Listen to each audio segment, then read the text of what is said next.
What's up, guys? This is Jakob. I'm content manager and I'm helping small and medium enterprises with their content strategy. Welcome to a new episode of the Content Mentorship. I'm the host of the show. My name, like I said, is Jakob, and I'm very excited to speak today with a very experienced entrepreneur. And this is an international show, so this is my first guest who is also very active overseas in international levels. So welcome, Alan Cheung. Welcome to the show. You're the first person who has the same family name like me. That's something very special. And I'm very honored to have you on my show.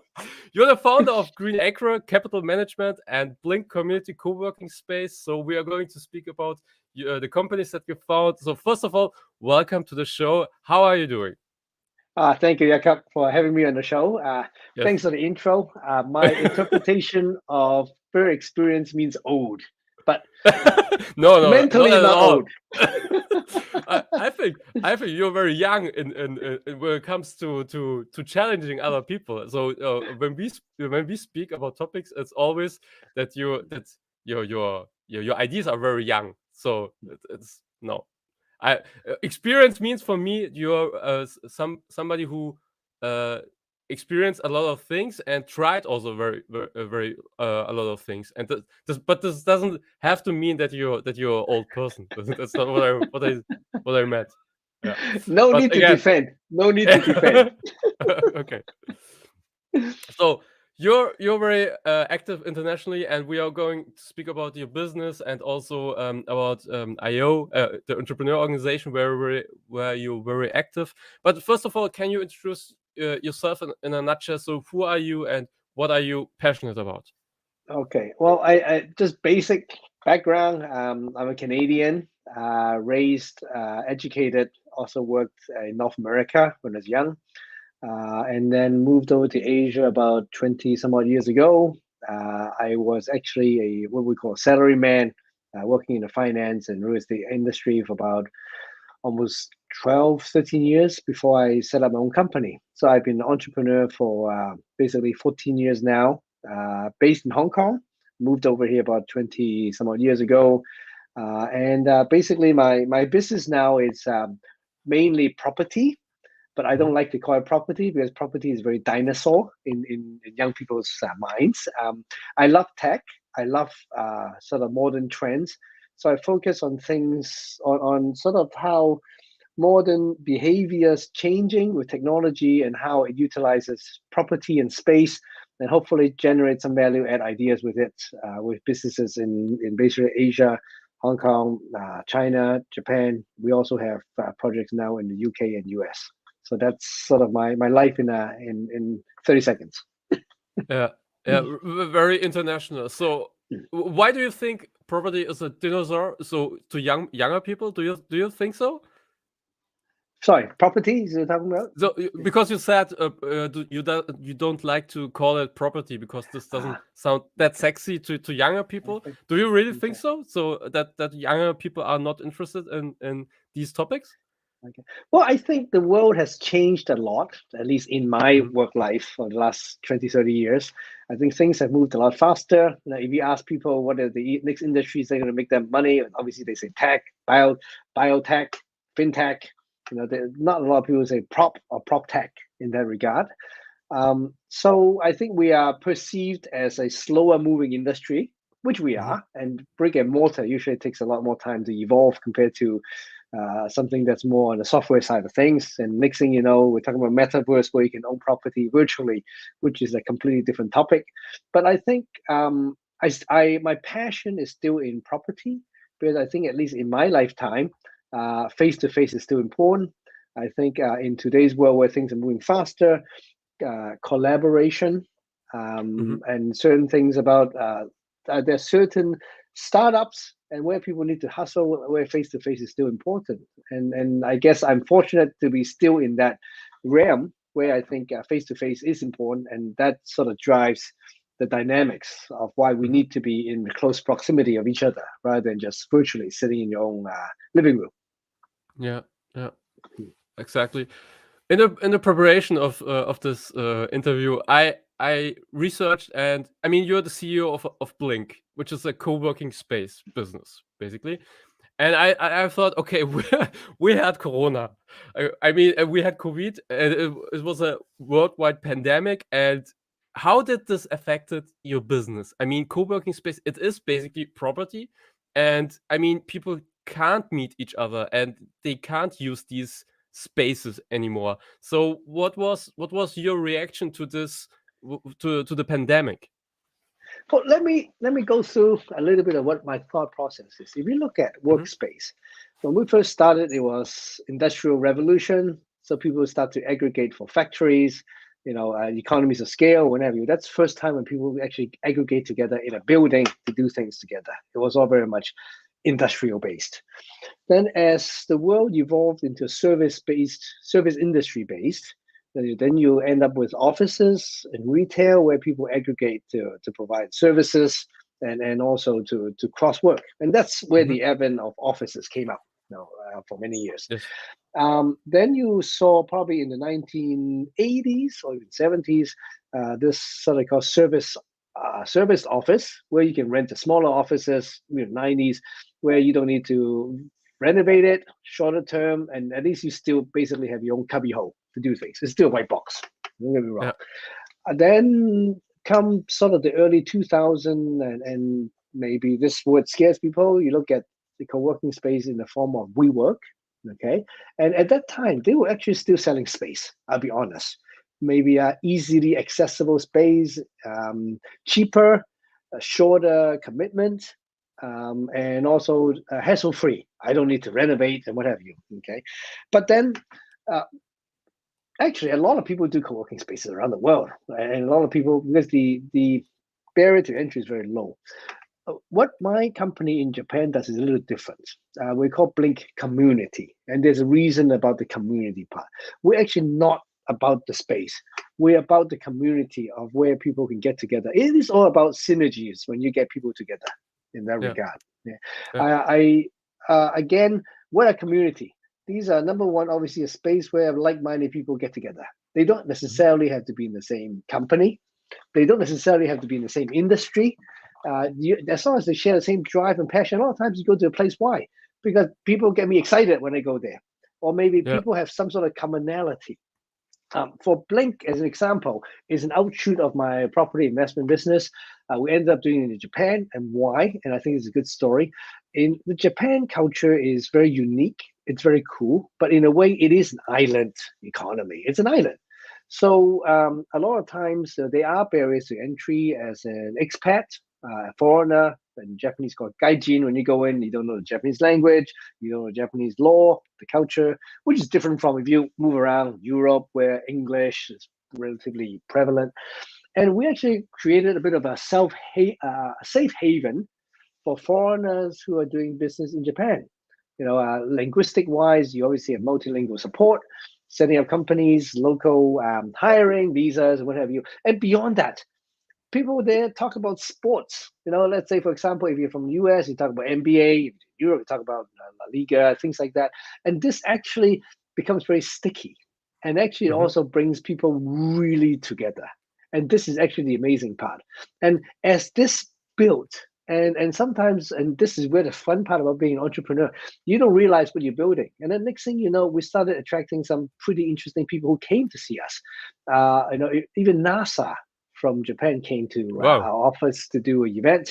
Nike, of course, used our space. McLaren sports cars. Some of the business schools from the US, including Harvard, used our space. Then we suddenly became a bit of an aggregation point for people to exchange. And when you go, you hang out there, you meet people. And I think that's more important than the space itself. And I Hmm. think that's what I'm facilitating. That's what I have to say, stumbled upon. But I think that's what gets me really excited because it is not about the space. It is about the community or the ecosystem where people come together and they sort of energize each other.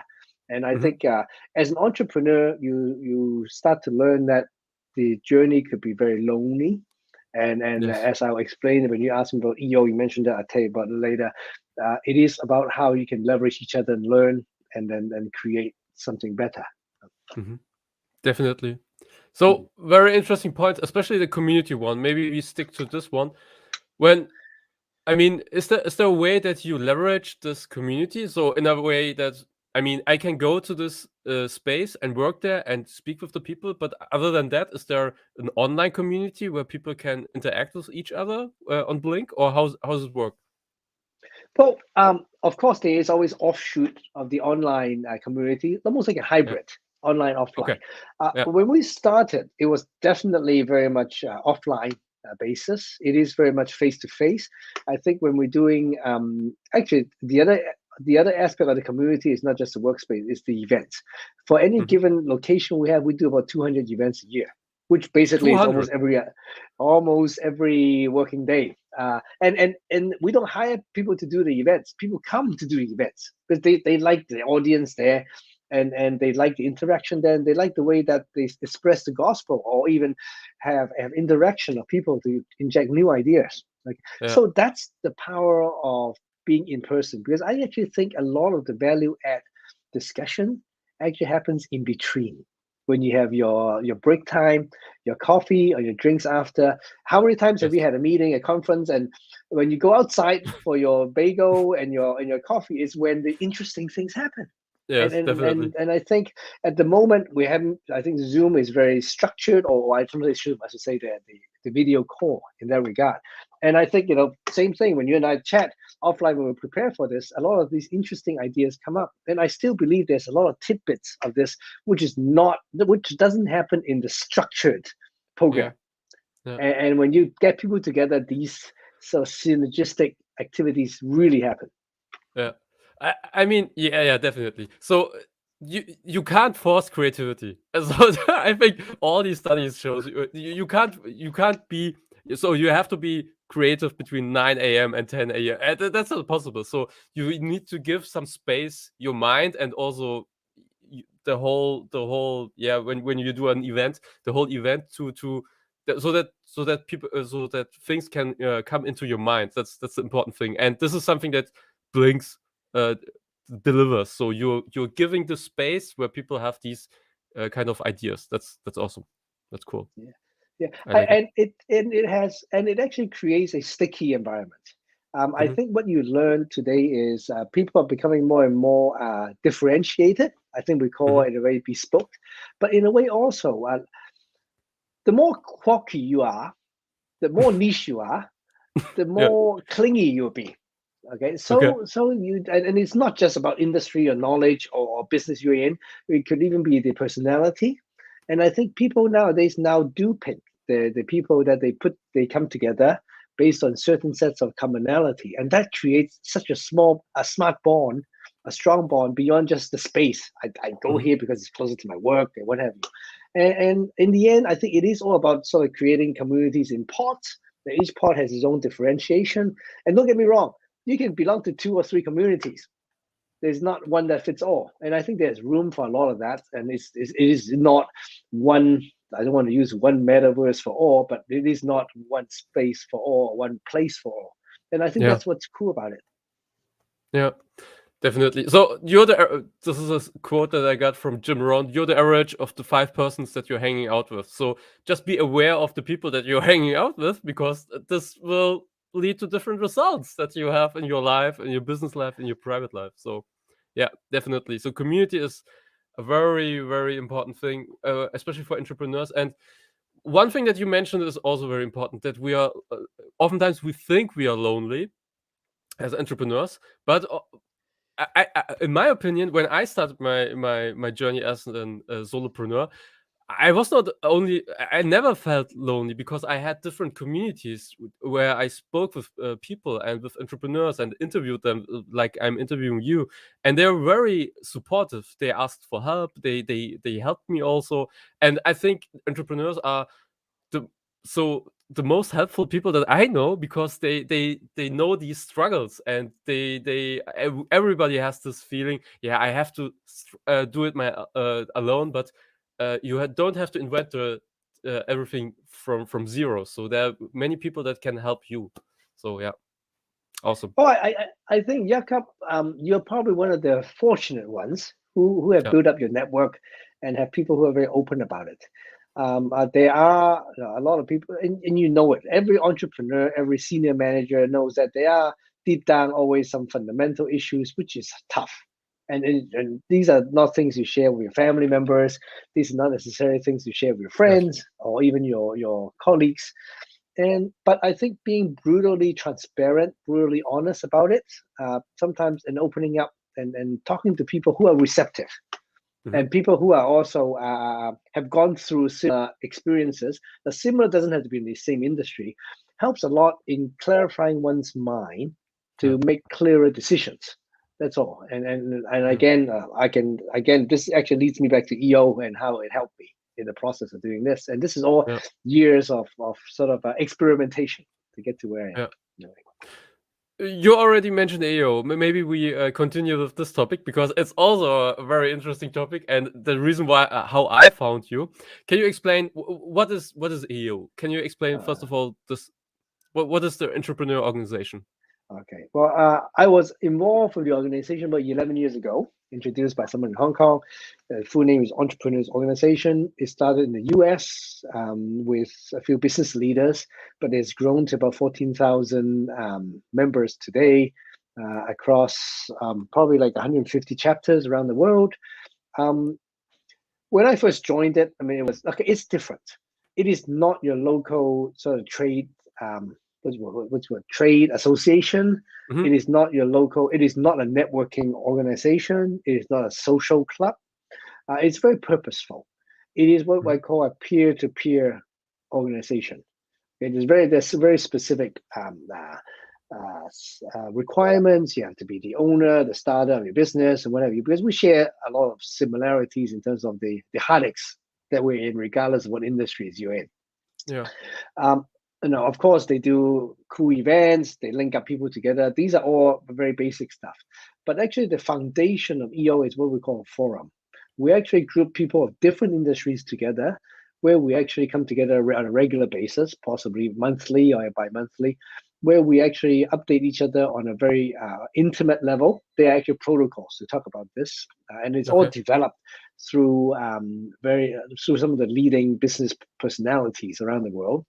And then when someone has an issue, we do share it, and instead of giving advice, we learn how we can, from personal experience, where we share something that sort of relates to it, to help the presenter, the person with the issue, find clarity, or Yeah. maybe to discover some of the issues they haven't thought about, so that they could make a better decision. Doesn't mean it's right or wrong. Okay. What I found over time is a lot of the issues we face, whether or not Jakob is you or me, doesn't matter if it's property or media, broadcasting content, is all the same. Yeah. We always have issues with managing people. We have issues managing finances, issues managing conflict, politics. It's all the same. I mean, it may be Yeah. under a different what's the word, different Angles. setting, yeah, setting, Hmm. but it's all the same. And it's very cool when you start talking to people in a very structured way. Don't get me wrong, and I valued it. I am very involved in the organization to the point where just not just from Hong Kong chapter, I was involved in China, met a lot of friends, and learned how to do things in China and in Asia Pac, and then Japan, etc. In fact, it helped me a lot to navigate a lot of things I'm not aware of. Now, when you start talking to people who, especially, are completely opposite of you. I mean, we always have groupthink when we are coming from the same education background, the same origin, or the same industry. And this gives you a completely different perspective. So I think this is just on the surface describing it. Yeah. So I mean, I encourage any entrepreneurs to explore this option. It's helped me both from a professional perspective, my business perspective, also from a family perspective of how I conduct myself within the family and kids. Cool. Well, this means you also get lessons for raising kids, or what does this exactly mean? Um, Immediately, it has changed the way I communicate. Ah. I Okay. I actually become less directorial, meaning Mhm. instructional or based, but more, I would say, mentorship based in that regard. I think when you get older, you realize instead of directing people, even though there's a way I want to do it, someone like a Jakob would do it a different way. Different doesn't mean it's better or worse, but I mean that's actually maybe sometimes it's more in tune with the current trend. So you learn to actually share a bit more of a mentor to Hmm. people instead of addressing the issue, and let the people decide the right course of action. And I think as you get older, you learn that when we manage business, we're only managing one thing. I mean, I'm overgeneralizing. We're all managing human capital. Now, when we're young, we focus on technical skill sets as an engineer, as an accountant, and whatever. But as you get to a higher level and as you build an organization or a group or community, you learn that actually the most important role for you is to be a mentor or facilitator to Hmm. enable people. And I'm not just talking about empowerment or delegation. I'm actually talking about enabling people to be the best self they can. And a lot of times they can probably do better than I can. But I think I get my satisfaction when people do things that are surprising to me, which is beyond my expectations. And I think that's my job. And I'll be honest, and as a senior Cheung in this Zoom call, you're the junior one. um, there's no better time to be an entrepreneur than when you get older, because we have the connection with the experience. And all I do is I love working with younger people like yourself and others in my team. Most of my organization is younger, and just be a mentor and let them Hmm. drive the business, let them drive the platform, let them have the ideas. A lot of times the ideas are better than mine. And I mean, all I do is to set some boundaries, maybe financial boundaries or time limitation boundaries, and maybe hold them accountable for certain objectivities. But after that, I think nowadays people are a lot more creative than they think. I think the young crop of new economy people are a lot more self-directed. They would like to be, and they would like to make a difference. I think that's more than just pay scale, more than just sort of what title you get. Yeah, I love this idea of mentoring people instead of delegating or directing people. And I mean, this is also important for the communication. So how you address things to people, and how you're taking them into the journey. So you're giving them also the space to decide themselves how to do it. So you're giving the direction, but how they go this direction, they can decide themselves. That's really cool. I like it. Yeah. Well, I think this is also what I learned through the process, EO and others. Um, I manage businesses obviously in different time zones in Asia, Yeah. Japan, and then there's Europe, UK, and US. What I've found, and I'm still trying to improve on it. Trust me, it's never perfect yet. I've learned and I think this is a theory that's been shared around. I've learned to tell them why we have to do something Mhm. and let them figure out what to do and how to do. Okay. Of course, it depends on the Yeah. level of people you deal with, but sometimes it's surprising what you can do. Of course, I just focus on the why, and I focus on also making sure that they're not afraid to try. I think one of the issues we have is, and in a book I read called Dare to Care. Give them the opportunity to try, but let them know it's okay even if it doesn't work out. And I think that creates really interesting people. Yeah, I mean, start with why is an best-selling book, and the reason why is because when you start with why, people know your purpose. They know what is your vision, what is your mission, and if they understand it, the how and the what becomes easy. So if you have a strong why, the how becomes easy. Yeah. I think it's easy to say that, much harder to do, to be honest. But in the end, I also feel what why does is it gets alignment, alignment of purpose, alignment of culture, and it's beyond just business. Bottom line, Mhm. in that regard, and I think and I'm still learning. And obviously, these are all very modern theory of things in a way. I'm sure there will be another concept that comes up, but again, dare to care is also important. Letting people try and letting people know that even if they fail, you come back to be supportive of it along the way so they can go again. Or Yeah. else they fail, you come back, it's no good, they won't go out and try again. So I mean, it's a really interesting thing. And again, like I said, I'm not talking about properties. I'm not talking about communities. I'm talking about people management. And I think as Yeah. we learn more, and I get enjoyment for doing it, and I think we all end up doing managing human capital. That's in the Yeah. end of the day what we do. Yeah. Great. So just one step back. I mean, we talked about the entrepreneur organization. You're also. Can you describe what is a chapter? I was a little bit confused when I read this the whole chapter thing, because you're also the chapter founder in Tokyo, right? Of Oh, IO, and uh, yeah, EO. So you, yeah, obviously, in the end, we're still living in a face-to-face organization. So different chapters is pretty much different communities of EO. So okay, we've had usually it's a chapter in every city or on major cities, and some cities might even have multiple chapters. And the chapters organize its own events, its own learning, and its own sort of subgroups or forums.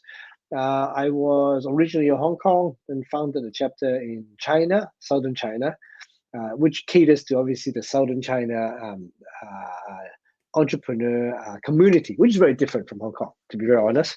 yeah, And then later on was involved with Asia Pac, Asia Pacific, and then now in Japan, what I found was EO is very strong in Japan. There's actually a lot of entrepreneurs in Japan, to a lot of people's surprise, because they think about this sort of life employment idea of you graduate, you go into a good company, you stay there for 20, 30 years. But I think the pent-up demand has changed. And I've seen a lot of people in Japan who are in the tech business, the digital marketing, all these things. But most of the chapters, I believe they have almost 10 chapters or more than 10 chapters in Japan, but they're all Japanese speaking. hmm, So when I went there and created my sort of international community, I saw an opportunity to do one that's catering to the international community, predominantly English speaking. Don't get me wrong.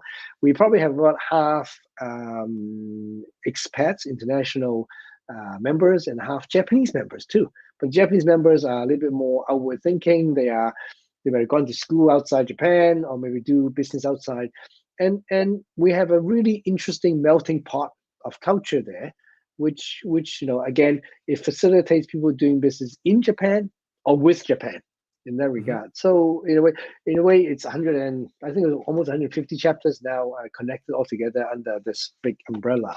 And I think the world, and this is what's powering the world now. It is about new ideas, whether you're called startup or innovation, whether it's tech driven, mostly tech driven, and things are moving faster.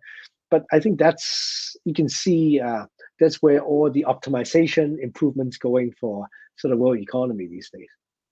So it's yeah. exciting times to be an entrepreneur. That's all I can Yeah, say. definitely, definitely. So that's the reason why I'm also on this journey.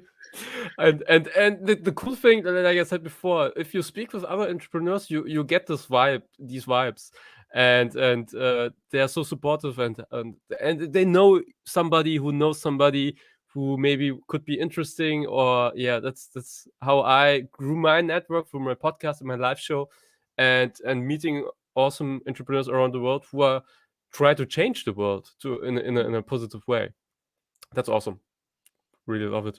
And but what was the main reason that you started the chapter was more focusing because you wanted an English speaking community in Tokyo. Can I say this? Well, let's say international, International. Yeah. international cultural mosaic. I think now it's interesting because if you look at Japan, like I say again, its culture, its language, its system, its Yes. structure is very different. So there's actually naturally a lot of cross learning that can be facilitated, both for foreigners entering Japan or Japanese exiting, going outside, and it's the same as me creating the community for my co-working space or for you creating your particular channel that caters to a particular mindset of people. And I Yeah. think it is about being, I don't want to say bespoke, but being differentiated and catering to particular groups. And it's just a pent-up demand, to be honest. And again, I Yeah. think the world's getting smaller. The fact that you have my last name means your family is probably a mixture of culture and language, Yes. and I think it's cool. I think the next generation of people, I mean, aside from us, even more. I think the world is definitely borderless, no boundaries, and language is not an issue. Culture is still an issue. Don't get me wrong about it, but I think nothing precludes you, me, definitely our kids to be anywhere in the world, anytime, anywhere. moving forward. Yeah, that's cool. You already mentioned family, and in the background, I can see the family picture. You have a 7-year-old daughter. Do you teach her entrepreneur skills? This is something that I always ask entrepreneurs who are also who have also kids. Are there skills that you teach her so to become entrepreneur or entrepreneurial skills? And if you teach something, how are you teaching these skills? I'm asking for my own sons.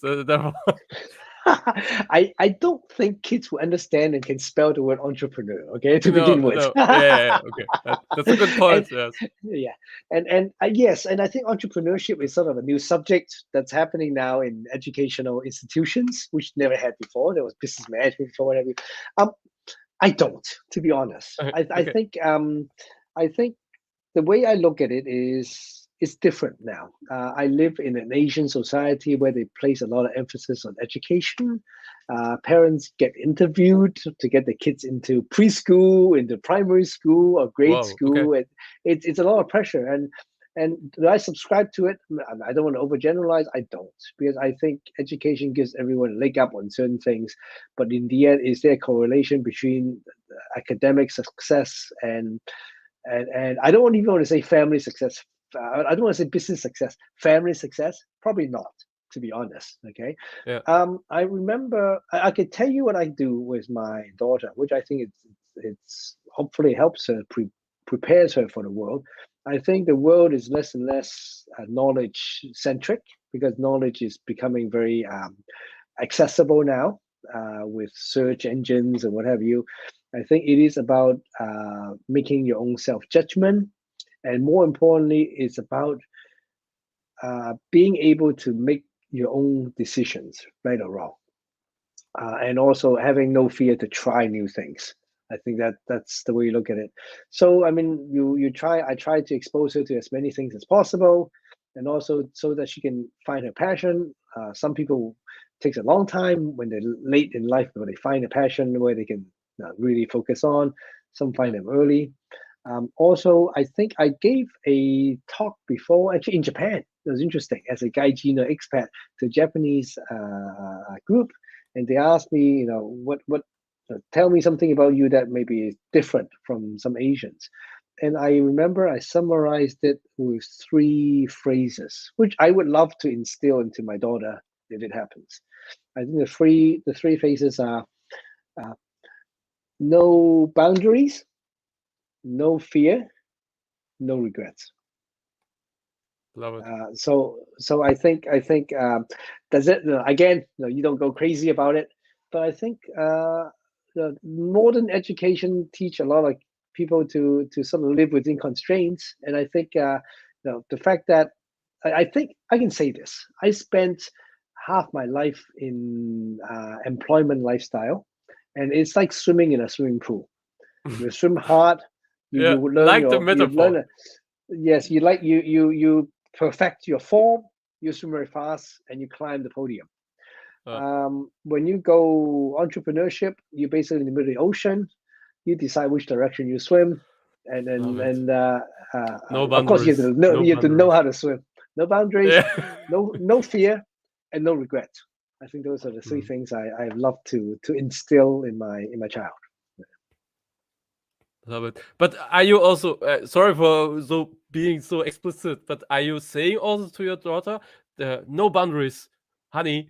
Or are you saying these 3 things, or how does she realize these 3 things? No, I think you have to demonstrate by doing, Demonstrate. like any Hmm. any leader. So you bring them on crazy hikes where there is an element of risk or danger. We do hiking along the coastline. We can fall in the Okay. ocean and things. Of course, you make sure, like I say, dare to care. You make sure they take risks, but it's okay to get your fingers hurt, get bitten a little. Just don't lose a hand, lose an arm in that regard. I can't tell you if my experiment is doing well or not. I'll only know Yeah. in another Yeah. 10 years time. But I think the world's changing, and I don't want to say it rewards risk takers, but I do think it rewards people who try to differentiate and do something different. You don't have to be the best in everything. I always say, if I want my daughter to be the best tennis player in the world, that's 1 in 10 billion chance or something like that. Instead of that, why don't I invent a new sport where she can be sort of pretty good at it? And I think you do quite well. And it's the same thing as any business. So if you do the mainstream business, it's hard to be top 5, 10, 1%, 2%. If I do something different, I think that already does it in that regard. Now, the only thing I also want to say is it's not one size fits all. Depends on personality. And I've learned it. I may be wrong. I'm not a child psychologist. Same thing with kids and same thing with adults. Some of them are very risk prone and you need to pull them back with boundaries. Some are very risk averse. So those are the ones where you need to push with encouragement.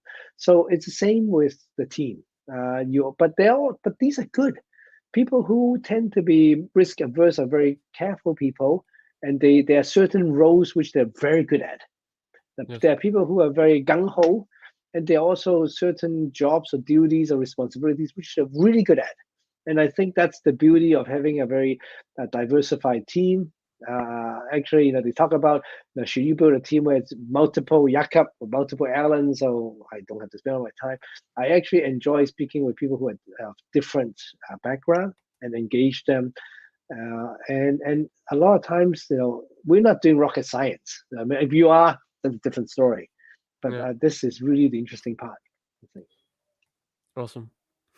So you have a family. You're a CEO. You have multiple businesses, and they are around the world. So one question is always the work-life balance. So do you have tactics or strategies just in order to balance things? Because I mean, one day has 24 hours, so you can't invent more hours for one day.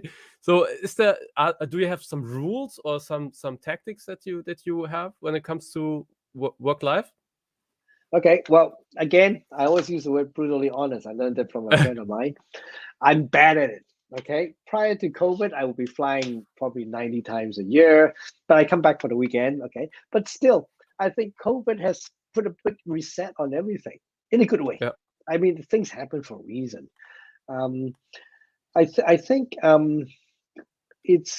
I've been fortunate that my lovely wife, and my daughter is very understanding of me and allow me to pursue my passion. I think that's the way I look at it. The work has to be passionate, or else you wouldn't put time in it. And it is very important to have alignment of the family, if you have one, about what you want. I'm not saying more work or less work is better. I think it is about alignment. I'm going to share something that's quite interesting, maybe unrelated to business. I was fortunate to have a very good mentor when I was young, working for the bank. I still remember he gave me advice about finding your mate, your spouse. Okay, yeah. He goes, in finding your life partner, there could be 2 questions you ask yourself. Okay, who you're going to be with, and where you're going to be. Now, the key is not the answer to those questions. The key is the order at which you answer that question. Okay. Now, where you're going to be doesn't necessarily mean where in location. It could be what lifestyle you have, what have you. Now, the order at which you answer the question very much affects the outcome. Okay. So this means if I answer the place first, it's more important where I live. Do I get it right? Well, I'm not saying it's better or worse. If you get the where, meaning lifestyle where, and you pick the what, usually the who would be quite aligned with you about where you want to be. Right? Okay. If you pick the who first, then your where will have to be aligned with the who it has to be. I mean, I'm not saying it's better or worse. I'll let you think about this philosophical question yourself. You already made your choice. But for those who still have that choice, but no. I mean, this is not just about spouse. It can be about business partners. It can be about a lot of collaboration and other things. It was quite cool. It's not the answer to the question. It's the order at which you answer the question. Okay, got it. Very interesting. Maybe I try it for the next business partner. Maybe I just try it and give it a shot. Cool. Thanks for sharing this. I think I've got your audience all confused now. That's good. No, everything fine. So if there are confusion, please let us know, and you can also ask questions in the comment section, and then I can give it to you. Yeah, awesome. Time is flying with you, by the way. And so one last question that I'm asking at the end. So I'm speaking with a lot of entrepreneurs, and one way that my network grew is one question that I'm asking at the end. So who do you recommend for my live show? Who can I speak with? So any CEO, any founder who are very active, very engaged, also creates maybe also his own content. Uh, Anybody is interesting for me. Yeah. Is there somebody? Yeah. I probably have a long list. I don't want to put anyone on the spot on the video. I think as we all get older, the resource that we have, you can say is experience, you can say is know-how, and you can also say friends and real friends, true friends, whom you aspire to. Every mentor has his mentor, every mentee has his mentee, and also we learn from each other. I think one of the issues is we treat each other as equal. I think trust and respect is important. And again, when we get older, why is entrepreneurship even better for the aged? Is because when we're young, you may have an idea, but you don't know who to go to develop the idea, to sell the idea, to raise the money for it. As we get older, guess what? You have an idea. Oh, I know the guy who's involved in that industry. He may tell me someone. Yes. And I think the world and this is where the face-to-face is still important. Yeah, don't get me wrong. I mean, I'm glad you reached out to me, and I think this is the new way. But it would have been much better if we sort of see each other. Now, for you, I think what you're leveraging is very cool because you just broken the constraint of physical distance. So your question becomes very open-ended. I can refer you to someone on the South Pole, in Australia, in China, and that wouldn't be an issue compared to if this was a live interview. Then you have to think about people who can travel to see you face to face, or vice versa. Yeah. So I'm sure there's a lot I can probably help out, and I think for what you're doing, it's a good cause. And I think let me see if I can populate it with some people. There we go, and I can see you getting a lot of people come from all over the place. I guess. I'm sorry. I hope you understand what I'm saying. Everything cool. So I appreciate if you have anybody who could be interesting, would appreciate an intro. So if people want to make business with you or want to work closer with you, where should they go? Well, I think the easiest way is should I post my email or contact? What is the best way to do it? I'm happy to not just for business opportunity, but just for sharing and sometimes a nice chat, because I always feel what's the word, enriched and sometimes inspired by just where conversations go. A lot of times I think it's through communicating, whether or not it's self-meditating or talking to people, that ideas have clarity or sometimes have evolution. And I think that's sort of how my mind works. Jakob, up to you. Maybe it's best to, if I'm okay for you to post my contact information or whatever without being spammed, to be connected for doing business. And my main involvement with basically workspace property investments in Japan, in UK and the US, and obviously in Asia, in Hong Kong and China. And I'd love to interact with other entrepreneurs, like-minded people who wants to sort of cross boundaries to do these things. So I have the blinkcommunity.com email. Yes. I can show this one. Oh, absolutely. So absolutely. I just show this one so that people can see it. So alan@blinkcommunity.com. This is an address that you can use. But other than that, I think you're very also chatty when it comes to other platforms. So you're on LinkedIn. I saw you're also on Instagram, and that's what people. That's how people can find you. Awesome. Okay, really, thank you for your time. Really appreciate it. It was really fun to speak with you and learn from your strategies and your tactics from a lot of experience that you have. Experience in a positive way, just to make the cycle back to the beginning. So appreciate it, and thank you very much, Alan. And hope to see you maybe in one of the next episodes with you.